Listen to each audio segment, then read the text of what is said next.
journalist at this point anyway, so more to come on that. In the meantime, the White House refusing to call last month's stabbing spree at a California college an act of terrorism when they speak about it, despite the fact that the attacker, Faisal Muhammad, has been described as an extreme Muslim and reportedly carried around a copy of an ISIS flag.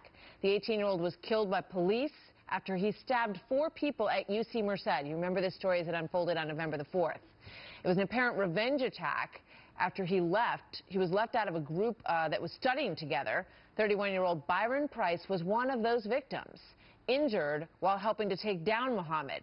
Price's father is now urging the White House to declare the assault a terror attack, saying, quote, "I just wonder how much of this is driven from way higher up and is politically driven. I just don't know," he says. David Lee Miller looking into the story for us live from our New York City newsroom with more. So why does the father of this man believe that that was indeed a terror attack that was brought against his son? Martha, John Price, whose son, as you mentioned, Byron, heroically intervened and tried to stop the knife-wielding attack by 18-year-old Faisal Muhammad, has told FoxNews.com, quote, "Everyone is afraid to be politically incorrect. It seems to me we aren't getting the whole story. The story he once known, the attacker, who was killed by police, had in his pocket a 2-page manifesto that included details of how he wanted his victims to die, including an act of beheading. The document mentions his desire to praise Allah and had a photocopied ISIS flag. Well, authorities have revealed some of the document's details. The entire manifesto, Martha, has not been released to the public.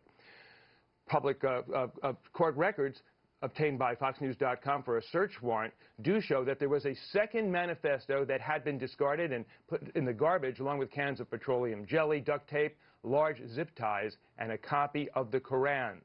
All 4 of Muhammad's victims did survive. The attack was reportedly praised on a Twitter account that is linked to ISIS.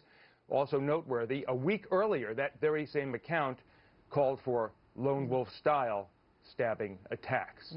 Martha? So what do the authorities believe was the motivation for this attack? I mean, what are they actually saying about why they thought he was doing this? The initial reports from the sheriff, whose department, by the way, is no longer involved in this investigation, said this incident stemmed from what he called personal animosities. His words. The sheriff said the so-called manifesto expressed the teen's anger that he had been kicked out of a study group. The sheriff said, quoting him now, "There is nothing to indicate this was anything other than a teenage boy who got upset with fellow classmates." The FBI and campus police have now taken over this investigation, but as of now, they have not addressed the subject of terrorism in the attack. Martha? Yeah.